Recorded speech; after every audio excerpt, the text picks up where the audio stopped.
अस्सलाम वालेकुम, मैं हूं समर अब्बास। आप मेरा ब्लॉग देख रहे हैं। नाजरीन, बड़े तंग सियासी माहौल के अंदर के जब हर तरफ लड़ाई ही लड़ाई थी, उसमें उम्मीद की एक किरण जागी है मुज़ाकरात के लिए, मुल्क में एक दिन इंतखाबात के इनेकाद के लिए।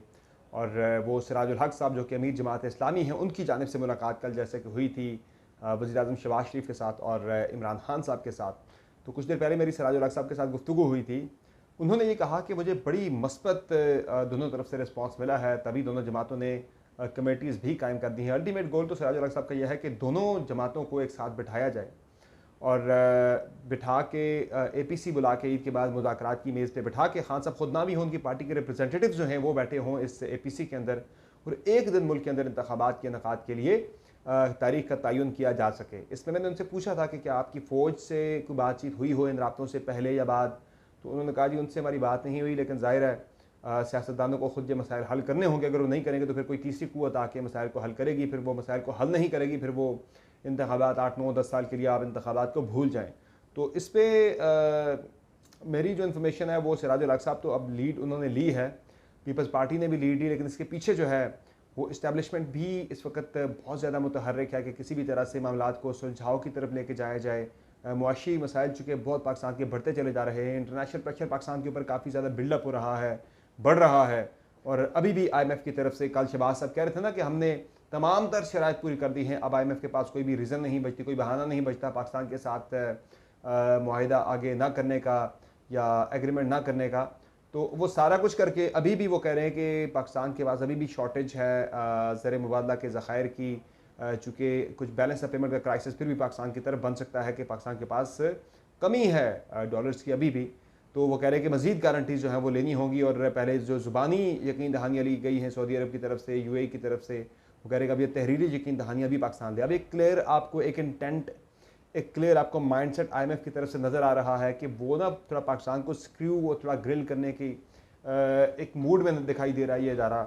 वरना इससे पहले भी सख्त से सख्त कड़ी शराइत होती थी, लेकिन मुआहदे पे दस्तखत हो जाया करते थे। इस दफ़ा तो सारी कड़ी शराइत भी मान ली और फिर दोस्त ममालिक के हवाले से जो गारंटीज़ थी वो भी ले ली गई, लेकिन फिर भी ये मुआहदा अभी तक नहीं हो पा रहा, जो कि बड़ी चैलेंजिंग बात है। कि थोड़ा सा ज़रा एक उम्मीद पैदा हुई थी कि जब ये कहा गया था कि तीनों ममालिक की तरफ से आ गई हैं गारंटी, सब कुछ हो गया है और मुआहिदा होने वाला है, जिसके बाद आपने देखा कि 4 रुपये के करीब डॉलर नीचे आया था रुपये के मुकाबले में, और मार्केट में जो सरमायाकार हैं उनका भी कॉन्फिडेंस बढ़ा था। लेकिन उसके बाद एकदम से फिर जो चीज़ें रिवर्स होना शुरू हुई हैं। कल आपने देखा कि पेट्रोलियम मसनूआत की कीमतों में 10 रुपये इजाफा कर दिया गया। महंगाई पाकिस्तान के अंदर हाईएस्ट एवर तारीख की पाकिस्तान के अंदर महंगाई है, और उम्मीद ये थी कि ये चीज़ें बेहतरी की तरफ जाएंगी जब डॉलर नीचे आएगा, स्टेबिलिटी आएगी पाकिस्तानी मईशत के अंदर, लेकिन वो आती हुई नज़र नहीं आ रही, ना IMF के फ्रंट से और ना ही लोकली जो पॉलिटिकल हैपनिंग्स थी। लेकिन आज जो मैंने बात की कि एक कोशिश हो रही है, वो इसीलिए हो रही है कि किसी भी तरह से पाकिस्तान के अंदर सियासी इस्तेहकाम लाया जाए, सियासी गैर यकीनी को ख़त्म किया जाए, ताकि पाकिस्तान की मईशत जो है वो चले और आगे बढ़े। ज़ाहिर है जो हमारे दिफा के इदारे हैं, उनके किसी भी शख्सियत के साथ, किसी सियासी शख्सियत के साथ जितना भी इख्तलाफ हो, लेकिन हर इदारे को चलने के लिए ईंधन चाहिए होता है, उसे चलने के लिए ऑक्सीजन चाहिए होती है। वो ऑक्सीजन क्या है? वो ऑक्सीजन यही है कि जो माली वसाइल होते हैं वो ज़ाहिर है फ़ौज ने अपना असला ख़रीदना होता है, बाकी चीज़ें अपने आपको अपग्रेड करना होता है, मोबिलाइजेशन हो तो बड़े ठीक ठाक अखराजात हो जाते हैं। तो पहले पाकिस्तान की मईशत जो है वो चलेगी, मामलात बेहतर होंगे तो तभी जाके एक हमारी अच्छी जो है फ़ौज का डिफेंस जो है वो अप टू द मार्क रहेगा अहद हाज़िर के तकाज़ों के मुताबिक। तो शायद ये एफ़र्ट जो है ये वहाँ से एक इनिशिएट हुई है, जिस पे पीपल्स पार्टी ने भी अपने तई एक एफ़र्ट स्टार्ट की। तमाम जो हुक्मरान इत्तेहाद में शामिल जमातें हैं और सिराजुल हक साहब ने एक एफ़र्ट की कि गवर्नमेंट और अपोजिशन दोनों साइड्स को आपस में बिठाया जाए। वैसे कितनी इंटरेस्टिंग बात है ना कि इस वक्त पाकिस्तान के अंदर कोई भी इदारा, हम बात करते थे कि पाकिस्तान के अंदर कोई भी ऐसा इदारा नहीं इस वक्त। सुप्रीम कोर्ट की बात करें तो वो मुतनाज़ा हो चुकी है, आप फ़ौज की बात करें फ़ौज मुतनाज़ा हो चुकी है, आप सदर आरिफ आप यानी सदर मुमलिकत के ऑफ़िस की बात करें, उसे एक नॉन पोलिटिकल ऑफिस समझा जाता है, वो मुकम्मल तौर पर पोलिटिकल और मुतनाज़ हो चुका है। पार्लियामेंट मुतनाज़ हो चुकी है। कोई भी ऐसा ऑफिस या ऐसा प्लेटफॉर्म इस वक्त पाकिस्तान के अंदर नहीं था कि जो गैर मुतनाज़ा हो, जिसके ऊपर सारों का इत्तफाक हो, जो सारों को लेके जिसकी एक जैसी सोच हो या उसको लेके सारों की सोच एक जैसी हो। तो जमात इस्लामी के अमीर सिराजुल हक साहब, ये जमात इस्लामी जो है वो पाकिस्तान के अंदर सबसे न्यूट्रल एलिमेंट के तौर पर सामने आई है, कि जिसके ऊपर लगता है कि नून लीग की तरफ से भी एतमाद का इजहार किया गया है और पाकिस्तान तहरीक इंसाफ की तरफ से, इमरान खान साहब की तरफ से भी एतमाद का इजहार किया जा रहा है। सारी बात सिराजुल हक साहब बता नहीं रहे, लेकिन यकीनी तौर पर उन्हें कहीं ना कहीं से कुछ गारंटीज़, कहीं ना कहीं से उन्हें सपोर्ट जो है इस मुज़ाकराती अमल को आगे बढ़ाने के लिए ज़रूर मिल रही है। और अगर वो इदारे, मेरी तो पूरी इस पर मालूमात यही आ रही हैं कि वो इदारे ऑन बोर्ड हैं। मैंने पूछा भी था इसलिए सिराजुल हक साहब से कि फौज एक आम स्टेक होल्डर है, क्या आपकी उनसे मुज़ाकरात शुरू करने से पहले या बाद में कोई बातचीत, मुलाकात या राब्ते हुए? तो उन्होंने इस पर जवाब को ज़रा अवॉइड कर दिया था, आगे पीछे करके उन्होंने ना कोई खुल के बात नहीं की थी, लेकिन इन्फॉर्मेशन यही है के राब्ते वहाँ पे हो रहे हैं। नंबर 2 नाज़रीन, जो इम्पोर्टेंट बात यह है कि जो सुप्रीम कोर्ट का मामला है, कल का दिन बड़ा इंपॉर्टेंट है और सुप्रीम कोर्ट भी आपने देखा कि रिस्ट्रेंट शो कर रही है, बहुत हद तक रिस्ट्रेंट शो कर रही है। उन्होंने जब अपने पिछले ऑर्डर के अंदर लिखा भी था कि कंटेम्प्ट ऑफ कोर्ट तो हुई है, उन्होंने ये लिखा भी था कि डिसओबे किया गया सुप्रीम कोर्ट के ऑर्डर्स को, लेकिन चूंकि इलेक्शन का इनेकाद उनके सामने मतमा नज़र है सबसे इंपॉर्टेंट, इसलिए वो इस तरफ नहीं बढ़ रहे। लेकिन जिन लोगों ने भी इंस्टिगेट किया है या जिन लोगों ने भी ख़ुद अदालत की डिसोबीडियंस की है, यानी कि ताबेदार नाफरमानी की है या अदालत की हुक्मअदुली की है, वो हर सूरत में वो सज़ा के हकदार ज़रूर हैं। लेकिन इस तरफ सुप्रीम कोर्ट बढ़ नहीं रही, वो रिस्ट्रेंट शो कर रही है, बहुत हद तक रिस्ट्रेंट शो कर रही है। लेकिन इस रिस्ट्रेंट के पीछे एक मुझे ये भी नज़र आ रही है एफर्ट्स के, जो रब्ता हुआ है chief justice of Pakistan justice Umar Ata Bandial का मुस्लिम लीग नून के साबिक अटॉर्नी जनरल सलमान भट्ट साहब के साथ। और सलमान भट्ट साहब कल शहबाज शरीफ साहब और नून लीग की जो लीगल टीम थी उसके साथ लाहौर के मॉडल टाउन में होने वाली मुलाकात में मौजूद थे। वहाँ पूरी बातचीत हुई जिसमें अटॉर्नी जनरल थे, शहबाज शरीफ थे, आज़म नज़ीर तारड़ थे, अता तारड़ थे और सलमान असलम भट्ट साहब मौजूद थे। इसमें तफसीली गुफ्तगू हुई शहबाज शरीफ साहब की मौजूदगी में कि अब लाएमल क्या होना है। वो जो मैसेजिंग थी between the chief justice of Pakistan and the adjective, यानी कि जो गवर्नमेंट है, वो मैसेजेस भी पहुँचे जिसमें बड़ी तफसीली बातचीत हुई। तो सिग्नल्स तो बड़े अच्छे आ रहे हैं। पिछले 3-4 रोज़ से राब्ते चल रहे थे सलमान भट्ट साहब के पिछले, और उन्होंने पैगामात वगैरह जो दिए, तभी आपने देखा कि ख्वाजा आसिफ साहब हमारे परसों प्रोग्राम में ही, हमारे प्रोग्राम में वो कह रहे थे कि अब ठंडी ठंडी हवाएं आना शुरू हो गई, ऐसी चलना शुरू हो गई। वो ये कह रहे, वो ये कहना ये चाहते हैं कूलिंग का प्रोसेस जो है इस चार्ज पॉलिटिकल एनवायरनमेंट के अंदर वो शुरू हो चुका है, जो कि बड़ी खुशाइन बात है। और इसमें उम्मीद तो यही है कि कोई एक जो है दोनों के दरमियान कोई बातचीत के ज़रिए तय करके कोई एक नेगोशिएटेड एक डेट जो है इलेक्शन की उस पर उसका तयन किया जाए। चूँकि आपसे कुछ देर पहले राना सनाउल्लाह साहब ने फैसलाबाद में गुफ्तगू की, उन्होंने बड़ा क्लियरली उन्होंने कह दिया, उन्होंने कहा जी कि 14 तारीख को तो इंतखाबात का सोचें भी ना कि आप 14 को इंतखाबात होंगे ही नहीं, 14 मई को इंतखाबात पंजाब के। तो ये सारी सूरत हाल चल रही है। कल खान साहब ने यह बात भी की थी कि लाहौर में उनके ख़िलाफ़ क्रैकडाउन प्लान हो रहा है 27वीं रमज़ान से ईद तक के दरमियान इन दिनों में। तो ऐसा मेरी जो इत्तलात है मैंने चेक किया है, ऐसा कोई भी क्रैकडाउन अभी तक प्लान नहीं हुआ। खान साहब बड़ी कमाल महारत के साथ पहले ही प्रियम्प्ट कर देते हैं, क्योंकि उन्हें खदशा इस बात का था, अंदाज़ा था कि जो लोग पाकिस्तान तहरीक इंसाफ के कारकुनान इतनी बड़ी तादाद में, इतने बड़े नंबर्स में वो मौजूद होते हैं ज़मान पार्क खान साहब की रिहाइशगाह के बाहर, कि कहीं ज़ाहिर ईद का मौका है, लोग लेफ्ट राइट निकल जाते हैं, तो ज़रा नंबर जो है, अटेंडेंस जो है कारकुनान की, सपोर्टर्स की, वो कम ना हो जाए।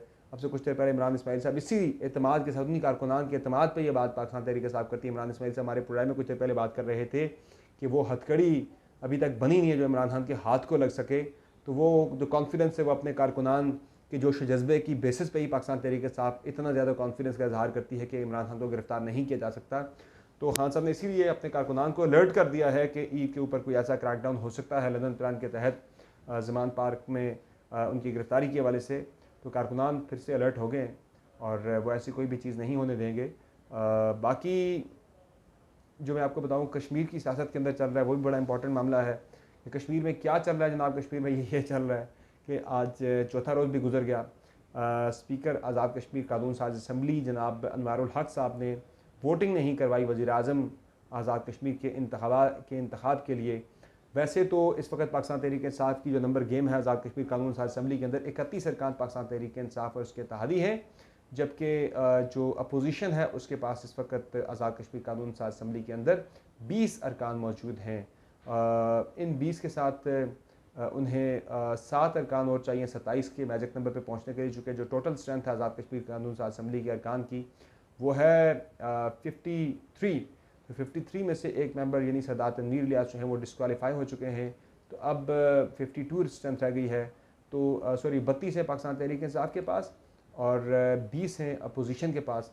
तो अब देखते हैं, बल्कि अपोजिशन के पास एक बंदा ज़्यादा हो गया था, सॉरी वो मैं ऐड करता चलूँ कि जो सरदार हसन इब्राहीम हैं जम्मू कश्मीर पीपल्स पार्टी के, वो पीटीआई के इत्तेहादी से उठ के आ गए थे अब अपोजिशन इत्तेहाद के साथ। तो अपोजिशन के पास 21 अरकान है इस वक्त, और पाकिस्तान तहरीक इंसाफ के पास 31 हैं। तो ये टोटल स्ट्रेंथ बनती है जाके 52। तो 6 अरकान अगर मिल जाते हैं पाकिस्तान पीपल्स पार्टी और नून लीग यानी अपोजिशन को मिल जाते हैं वहाँ पे अपोजिशन इत्तेहाद को, तो वो अपना वज़ीर आज़म बनाने में कामयाब हो जाएगी। जबकि पाकिस्तान तहरीक इंसाफ को 27 चाहिए वज़ीर आज़म बनाने के लिए, 31 उनके पास ऑलरेडी मौजूद हैं। चूँकि मुस्लिम कॉन्फ्रेंस के सरबराह सरदार अतीक साहब भी अभी तक उनके साथ है, पाकिस्तान तहरीक इंसाफ के साथ मौजूद हैं। लेकिन मसला यहाँ पे ये आ रहा है, मसला बहुत बड़ा है। मसला ये है कि जो बैरिस्टर सुल्तान महमूद चौधरी हैं पाकिस्तान तहरीक इंसाफ के साबिक प्रेसिडेंट थे जब इंतखाबात हुए थे आज़ाद कश्मीर के अंदर, तो वो एक ट्रेंड हमारे अंदर यही होता है आज़ाद कश्मीर के अंदर के जो प्रेसिडेंट होता है पार्टी का वही प्राइम मिनिस्टर का हकदार होता है, प्राइम मिनिस्टर के अहदे का। और वैसे भी प्रैक्टिस भी यही होती है, क्योंकि कानून नहीं है, ये एक रवायत है, एक प्रैक्टिस है। तो उन्हें एंड टाइम पे वज़ीर आज़म की दौड़ से बाहर करके इस दौड़ में एंटर हो गए थे सरदार तनवीर इलियास साहब। तो सरदार तनवीर इलियास की फिर ये ज़िद बन गई थी कि मैं अगर नहीं बनता तो फिर सुल्तान महमूद भी नहीं बनेगा, और सुल्तान महमूद चौधरी का भी ये था कि अगर मुझे नहीं बना रहे तो फिर आप इसे भी नहीं बनाएंगे, तनवीर इलियास को भी नहीं बनाएंगे। फिर अल्टीमेटली जाके जो कुरा है वो अब्दुल क़य्यूम न्याज़ी के नाम पे निकला था। वो इमरान खान के कबीले वाले न्याज़ी नहीं है, उनका तखल्लुस न्याज़ी है। शायद ये बात खान साहब को पता नहीं थी ऐसा करने से पहले, लेकिन चले न्याज़ी साहब जो हैं वो एक रिलेटिवली एक शरीफ नफ्स किस्म के सियासतदान हैं, एक कमज़ोर वज़ीर आज़म समझे जाते थे। तो इसलिए वो अपनी पार्लिमानी पार्टी को यूनाइट ना रख सके, मुत्तहिद ना रख सके। तो जब उनके ख़िलाफ़ तहरीक अदम एतमाद आ रही थी तो उनके पास बिल्कुल अरकान नहीं थे उनके पास। तो उस तहरीक अदम एतमाद से बचने के लिए, यानी कि उस वक्त तो गवर्नमेंट जारी थी पीपल्स पार्टी और नून लीग के पास, तो जनाब तनवीर इलियास साहब ने उस वक्त एक कामयाब स्ट्राइक की, और कामयाब स्ट्राइक करते हुए उन्होंने गवर्नमेंट जो है वो अदम एतमाद ख़ुद ही करके तनवीर इलियास साहब ने क़य्यूम न्याज़ी साहब के ख़िलाफ़ पाकिस्तान तहरीक इंसाफ की गवर्नमेंट ही वहाँ पे बना रही थी। वो जो नाराज़ एक धड़ा था पाकिस्तान तहरीक इंसाफ का, उसको अपने साथ उन्होंने मिला लिया था। तो वो बड़े बड़े नाराज़ लोग जो हैं उनको पैसे दिए गए, उनके मुँह बंद किए गए, उनकी लॉयल्टीज़ को वो ख़रीदा गया, अपनी ही पार्टी के लोगों को पैसे दे के उनकी लॉयल्टीज़ को ख़रीदा गया था तनवीर इलियास साहब की तरफ से। अब चूँकि वो दौर से बाहर हो गए तो दोबारा से मसला फिर वहीं पे आ गया है। अब मसला ये हो रहा है कि बैरिस्टर सुल्तान महमूद चौधरी साहब ये कह रहे हैं कि अब मेरा राइट बनता है, मैं ख़ुद तो चूँकि सदर हूँ आज़ाद कश्मीर का, तो मेरे बेटे यासिर सुल्तान को या उनके जो कज़न हैं चौधरी अरशद, उनमें से किसी एक को वज़ीर आज़म बना दिया जाए, या उनके ग्रुप के किसी बंदे को, उनके ग्रुप में 7 लोग जो हैं वो बताए जाते हैं, 5 से 7 लोग, उनके ग्रुप में से किसी बंदे को वज़ीर आज़म बना दिया जाए तो इस चीज़ पर वो रज़ामंद हो जाएंगे। बाकी अब देखते हैं कि नंबर गेम अभी तक पाकिस्तान तहरीक इंसाफ की पूरी नहीं है। जिस दिन तहरीक इंसाफ के 27 बंदे पूरे हो गए, स्पीकर साहब ने वोटिंग करवा देनी है। आज बहुत एक्सपेक्टेड था कि वोटिंग करवा देंगे स्पीकर अनवार उल हक साहब, लेकिन वोटिंग नहीं करवाई गई, इसीलिए क्योंकि पाकिस्तान तहरीक इंसाफ के पास जो मैजिक नंबर है 27 का वो पूरा नहीं है। 31 अरकान होते हुए, 31 अरकान होने के बावजूद, तो इस पर अब लगता ये है कि इस पर फिर आज़ाद कश्मीर को सुप्रीम कोर्ट में इंटरवीन करना पड़ेगा, और वो इंतखाबात करा के वज़ीर आज़म का इलेक्शन की कोई वो डेट देगी कि इस डेट पर हर सूरत में वज़ीर आज़म का इलेक्शन करवाया जाए। ताहम ये डिले इस वजह से भी हो सकता है कि तनवीर इलियास साहब की 14 दिन का उनको था अपील का, वो वैसे तो सुप्रीम कोर्ट ने रिजेक्ट कर दी थी, लेकिन अपना उनका जो पहले तलब किया गया था उसमें सुप्रीम कोर्ट ने 14 डेज़ का टाइम दिया था कि वो 14 डेज़ शायद पूरे करने की कोशिश भी की जा रही है कि ईद इसी तरह निकल जाए, उसके बाद आगे तनवीर इलियास साहब फिर से सुप्रीम कोर्ट में कोई अपना किस्मत आजमाई करें तो दोबारा से वो वज़ीर आज़म के अहदे पे बहाल हो जाएँ। तो ये सारी बातचीत चल रही है जनाब, गेम चल रही है सारी, देखते हैं इस पर क्या नतीजा निकलता है। कल भी मुझे नहीं लगता कि वोटिंग हो पाए, चूँकि तहरीक इंसाफ के पास नंबर 27 का पूरा नहीं हो पा रहा। इंशाल्लाह आपको अपडेट करेंगे, जो भी अपडेट होगी आज़ाद कश्मीर से भी, नेशनल पॉलिटिक्स से भी। फ़िलहाल मुझे दीजिए इजाज़त। बहुत बात का बहुत शुक्रिया वीडियो देखने का। खुदा हाफ़िज़।